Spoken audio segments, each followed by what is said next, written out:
कभी सोचा है कि पाकिस्तानी और अमेरिकन माँ एक ही जोक पर कैसे रदमल देती हैं?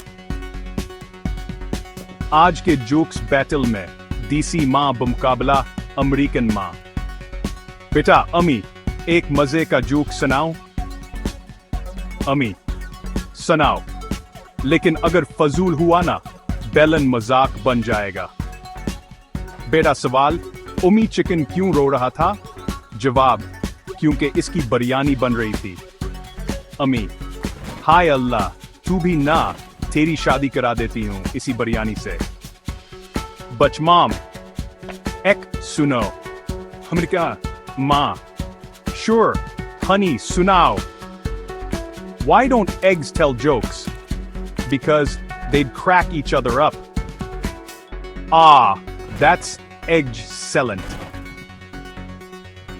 दोनों माँ दिलचस्प थी, लेकिन आपकी पसंदीदा कौन सी है, देसी या अमेरिकन?